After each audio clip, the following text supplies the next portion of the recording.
இன்றைக்கி நம்ம ரொம்பவே ஈஸியாக கிறிஸ்மஸ் கேக் எப்படி தயார் பண்ணுறதுன்னு பார்க்க போகிறோம். இந்த மாதிரி சாஃப்டான பஞ்சு போன்ற கிறிஸ்மஸ் கேக்கு வீட்டில் யார் வேணாலுமே ரொம்ப ஈஸியாக செய்யலாங்க. இந்த கிறிஸ்மஸ் கேக்கு செய்ய ஓவன் வேண்டாம். வீட்டில் இருக்கக்கூடிய இட்லி பாத்திரம், குக்கரை பயன்படுத்தி ரொம்ப சிம்பிளாக செஞ்சு முடிச்சிடலாங்க. இந்த கேக் வந்து சாப்பிட்றதுக்கு நல்ல பஞ்சு போல் அருமையான டேஸ்ட்டாக இருக்கும். கண்டிப்பாக நீங்கள் ட்ரை பண்ணி பாருங்கள். ஹலோ ஃப்ரெண்ட்ஸ், வெல்கம் டு சமே டிலைட்.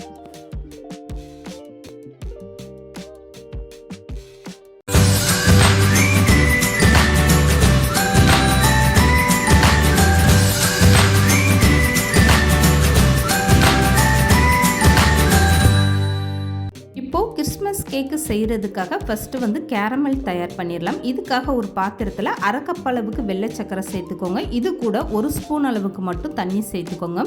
இப்போ தண்ணி சேர்த்ததுக்கப்புறம் இந்த சர்க்கரையை நல்லா கலந்து கொடுங்க. சர்க்கரை கரைஞ்சிட்டு உங்களுக்கு கேரமல் கலரில் வரணும். பார்க்குறதுக்கு அப்படியே ஒரு திக்கான தேன் கலரில் இருக்கணும். அதுதான் வந்து உங்களுக்கு கேக்குக்கு நல்ல ஒரு கலரும் வாசனையும் கொடுக்கக்கூடியது.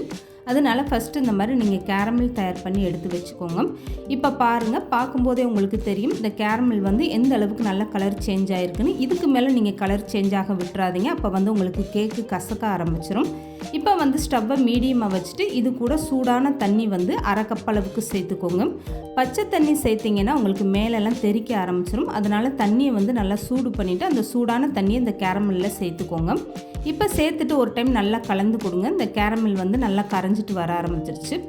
இப்போ இது கூட 1 கப் அளவுக்கு உலர்ந்த திராட்சை 2 கலர்லையுமே நான் வந்து சேர்த்துருக்கேன். நீங்கள் வந்து விருப்பமானபடி சேர்த்துக்கோங்க. இப்போ அரை கப் அளவுக்கு பாதாம் பருப்பும் முந்திரி பருப்பையும் கட் பண்ணிவிட்டு அதையுமே சேர்த்துக்கோங்க. இப்போ 3/4 கப் அளவுக்கு டூட்டி ஃப்ரூட்டி சேர்த்துக்கோங்க. இதெல்லாம் சேர்த்துட்டு இந்த கேரமலில் ஒரு டைம் நல்லா கலந்து கொடுங்க. ஒரு 2 நிமிஷம் மட்டும் இந்த கேரமலில் கொதிக்க விட்டுட்டு அதுக்கப்புறமா நீங்கள் ஸ்டவ்வை ஆஃப் பண்ணிடுங்க. இதில் நீங்கள் விருப்பப்பட்டீங்கன்னா அரை கப் அளவுக்கு பேரிச்சம்பழம் கட் பண்ணிவிட்டு கூட சேர்த்துக்கோங்க. அதுவுமே நல்ல டேஸ்ட்டாக இருக்கும். நான் வந்து இந்த 3 மட்டுமே சேர்த்துருக்கேன். இப்போ வந்து ஸ்டவ்வை ஆஃப் பண்ணிவிட்டு இந்த கேரமல் வந்து அப்படியே எடுத்து ஆற வச்சுருங்க. இதுக்கப்புறமா 1/4 கப் அளவுக்கு வெள்ளை சர்க்கரை எடுத்துக்கோங்க. இதை வந்து நல்லா மிக்ஸி ஜாரில் சேர்த்து பவுட்ரு பண்ணணும். இப்போ வந்து இது கூடவே 2 பட்டை இந்த மாதிரி சின்ன பீஸாக சேர்த்துக்கோங்க. 3 ஏலக்காய் சேர்த்துக்கோங்க. இது கூடவே 6 கிராம்பு சேர்த்துக்கோங்க. சர்க்கரையோடு இதெல்லாம் சேர்த்துட்டு நல்லா பவுட்ரு பண்ணி எடுத்துகிட்டு வந்துடுங்க. ஏற்கனவே வந்து கேரமலுக்கு வந்து அரை கப் அளவுக்கு சர்க்கரை சேர்த்துருக்கோம். அதனால் 1/4 கப்பு சர்க்கரை வந்து இப்போ போதுமான அளவு. இப்போ வேறு ஒரு பவுலில் 2 முட்டை சேர்த்துக்கோங்க. இது கூடவே பவுட்ரு பண்ணி எடுத்து வச்சுருக்க சர்க்கரையும் சேர்த்துக்கோங்க. இப்போ அரை கப் அளவுக்கு வாசனை இல்லாத சமையல் எண்ணெய் சேர்த்துக்கோங்க. இப்போ முட்டை, சர்க்கரை, எண்ணெயெல்லாம் சேர்ந்துட்டு நல்லா ஒரு டைம் கலந்து கொடுத்துருங்க. இது 3மே நல்லா மிக்ஸ் ஆகி வரணும். எந்த அளவுக்கு நல்லா அடித்து கலக்க முடியுமோ அந்த அளவுக்கு நல்லா அடித்து கலந்து விட்டுக்கோங்க. அப்போ தான் கேக்கு வந்து உங்களுக்கு நல்லா சாஃப்டாக வரும். குறைஞ்சது ஒரு 5 நிமிஷம்னாலும் இந்த மாதிரி நல்லா அடித்து கலந்து எடுத்துக்கோங்க. உங்களுக்கு இந்த கேக்கில் முட்டை சேர்க்க விருப்பம் இல்லைன்னா 1/4 கப் அளவுக்கு தயிர் சேர்த்துட்டு இந்த மாதிரி எண்ணெய் சர்க்கரையெல்லாம் சேர்த்து கலந்து எடுத்துக்கோங்க. அப்போ வந்து கேக்கு நல்லா சாஃப்டாக வரும். இப்போ வந்து சர்க்கரை எல்லாம் கலந்து எடுத்ததுக்கப்புறம் அதில் வந்து ஒரு ஜல்லடை வச்சுக்கோங்க. இதில் வந்து 2 கப் அளவுக்கு மைதா மாவு சேர்த்துக்கோங்க. அரை ஸ்பூனுக்கும் குறைவான பேக்கிங் பவுடர் சேர்த்துக்கோங்க. 1/4 ஸ்பூனுக்கும் கொஞ்சம் குறைவான ஆப்ப சோடா சேர்த்துக்கோங்க. இப்போ இதெல்லாமே சேர்த்துட்டு இந்த மாதிரி நல்லா சலிச்சு விட்டுருங்க. உங்களுக்கு கெட்டிகள் எதுவுமே இருந்தால் அதை வந்து நல்லா உடச்சி விட்டுட்டு இந்த மாதிரி மாவை நீங்கள் சலிச்சு எடுத்துக்கோங்க. இந்த கிறிஸ்மஸ் கேக்கில் நான் வந்து கொக்கோ பவுடர் சேர்க்கலை. நீங்கள் விருப்பப்பட்டீங்கன்னா 2 ஸ்பூன் அளவுக்கு கொக்கோ பவுடர் இந்த மாதிரி மாவோடு சேர்த்து நீங்கள் சலிச்சு விட்டு எடுத்துக்கோங்க. இப்போ மாவு எல்லாமே சேர்த்ததுக்கப்புறம் ஒரு டைம் நல்லா கலந்து கொடுத்துருங்க. ஒரே சைடாக இந்த மாதிரி கலந்து கொடுங்க. எப்போதுமே நீங்கள் கேக்குக்கான மாவு தயார் பண்ணும்போது இந்த மாதிரி ஒரே பக்கமாக நீங்கள் கலந்து கொடுங்க. அப்போ தான் கேக் வந்து ரொம்ப ஹார்டாக இல்லாமல் பஞ்சு போல் சாஃப்டாக வரும். எந்த ஒரு கேக்கு மாவு தயார் பண்ணாலுமே இந்த மாதிரி ஒரு மெத்தடில் நீங்கள் தயார் பண்ணி பாருங்கள். இப்போ வந்து அரை கப் அளவுக்கு காய்ச்சி ஆற வச்ச பாலும் சேர்த்துக்கோங்க. இதையுமே சேர்த்துட்டு ஒரு டைம் நல்லா கலந்து கொடுங்க. ரொம்ப வேகமாகவும் கலந்து கொடுக்காம இந்த மாதிரி நல்லா சாஃப்டாக இப்படி மெதுவாகவே மாவை கலந்து கொடுங்க. இப்போ பாருங்கள், மாவு வந்து எந்த அளவுக்கு நல்லா கெட்டியாக இருக்குன்னு இந்த மாதிரி ஒரு பக்குவத்தில் நீங்கள் கலந்து எடுத்துக்கோங்க. இப்போது கேரமலில் கலந்து வச்சுருக்க முந்திரி பருப்பு, உலர்ந்த திராட்சை இந்த கலவையை வந்து அப்படி இந்த மாவோடு சேர்த்துக்கோங்க. கேரமல் சூடோடு இருக்கும்போது நீங்கள் மாவில் சேர்க்கக்கூடாது. நல்லா ஆற வச்சுட்டு அதுக்கப்புறமா இந்த மாதிரி சேர்த்துக்கோங்க. இப்போது கேரமல் சேர்த்ததுக்கப்புறமா இது கூடவே 1 ஸ்பூன் அளவுக்கு வெண்ணிலா எசன்ஸ் சேர்த்துக்கோங்க. இந்த வெண்ணிலா எசன்ஸ் எதுக்காகனா கேக்கோட நல்ல ஒரு வாசனைக்காக. அப்போ தான் உங்களுக்கு கடையில் வாங்கின கேக்கு டேஸ்ட்டு கொடுக்கும். இப்போ 1 ஸ்பூன் வெண்ணிலா எசன்ஸ் சேர்த்ததுக்கப்புறம் இதெல்லாமே சேர்த்து ஒரே சைடாக இந்த மாதிரி மிக்ஸ் பண்ணி விடுங்க. ரொம்ப மெதுவாகவே நல்லா சாஃப்டாக இந்த மாதிரி மிக்ஸ் பண்ணி விட்டுருங்க.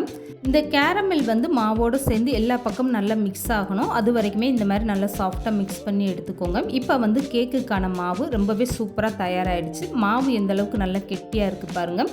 இப்போ ரொம்பவே சூப்பராக கிறிஸ்மஸ் கேக்குக்கான மாவு தயாராகிடுச்சு. இதுக்கப்புறமா கேக்கு செய்கிறதுக்காக நான் வந்து இந்த மாதிரி 3 அலுமினியம் பாக்ஸ் எடுத்திருக்கேன்.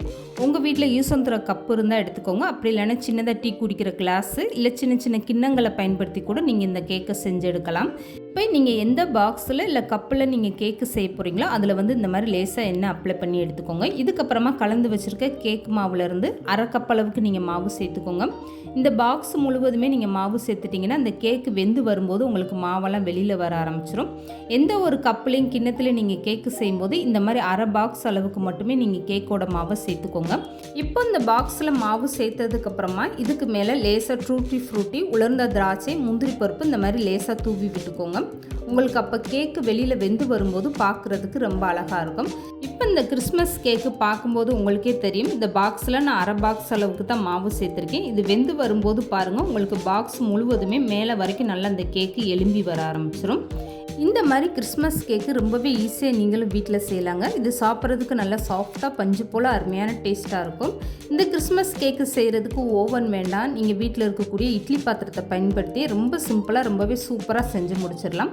இப்போ இந்த 3 பாக்ஸ்லையுமே முந்திரி பருப்பு, உலர்ந்த திராட்சை எல்லாமே சேர்த்தாச்சு. இதுக்கப்புறமா மீதம் இருக்கக்கூடிய மாவையும் இதே மாதிரி நீங்கள் கேக்காக செஞ்சு எடுத்துக்கோங்க. அப்படி இல்லைன்னா வீட்டில் இருக்கக்கூடிய டிஃபன் பாக்ஸு, சாப்பிட்ற தட்டு அதை பயன்படுத்தி கூட நீங்கள் கேக்காக செஞ்சு எடுத்துக்கோங்க.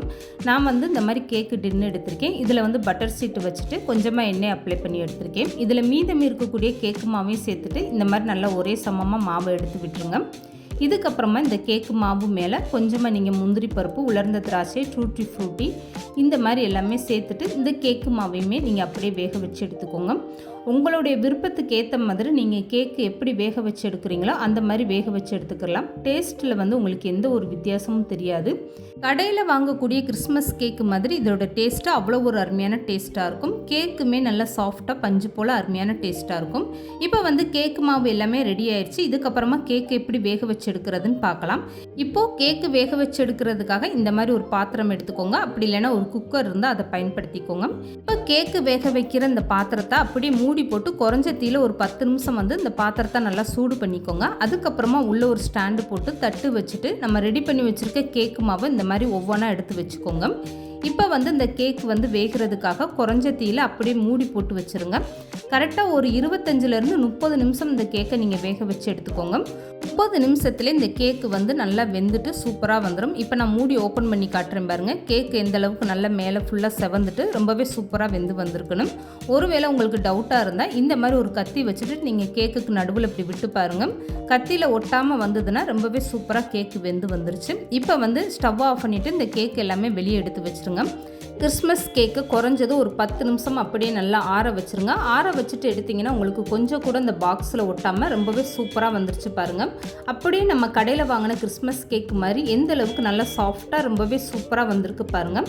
இப்போ வந்து வேறு பாக்ஸில் வேக வச்ச இந்த கிறிஸ்மஸ் கேக்கை நான் எடுத்து காட்டுறேன். எந்த அளவுக்கு நல்லா சாஃப்டாக ரொம்பவே சூப்பராக வந்திருக்குன்னு பாருங்கள். இந்த கிறிஸ்மஸ் கேக்குமே அதே மாதிரி நல்லா ஆற வச்சுட்டு அதுக்கப்புறமா கத்தியோட ஓரத்தை இந்த மாதிரி எடுத்து விடுங்க.